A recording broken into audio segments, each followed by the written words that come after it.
बुझो मेरी बातों को, रोज रोज रातों को करते हो क्यों परेशान।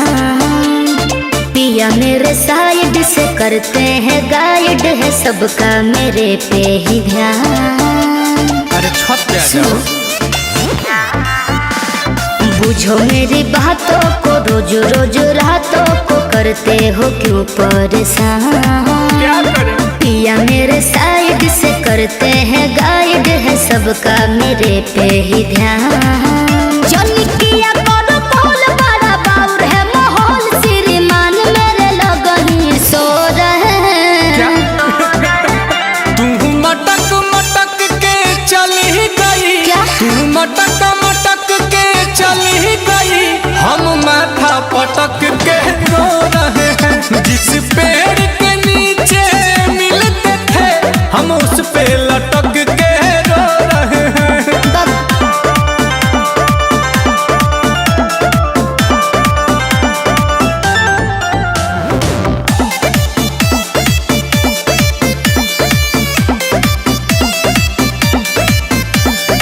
नई नवेली हवेली में आई हूँ, सासू ने पूछा तो सहेली बताई हूँ। अरे प्यार किया तो डरना क्या, दूर अकेले मरना क्या। सिग्नल ग्रीन दे दो सीन करने आऊंगा, कह दूंगा दूर का रिलेशन का भाई हूँ। लेट नाइट ऑनलाइन रहती हो मलिकाइन, पिया कह के टेंशन में हो रहे हैं। तू मटक मटक के चली गई, तू मटक मटक के चली गई, हम माथा पटक के रो रहे हैं। तेरा मर्द तो मुझको मिला नहीं, अपन कपड़ा पटक के धो रहे हैं।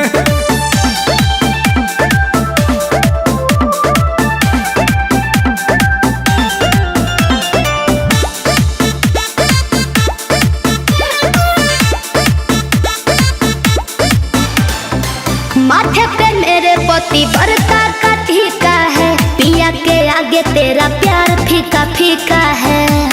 ठीक है तो लगेगा, समझे? अब लगेगा। तेरा दीवाना तेरे गम में ही पीता है, सोनू सुधाकर झंडू बाम लेखा जीता है। करो बात तेरे मोल, तेरे कारण नीलकमल बेरी बेरी मेरा फोना बात हो रहे हैं।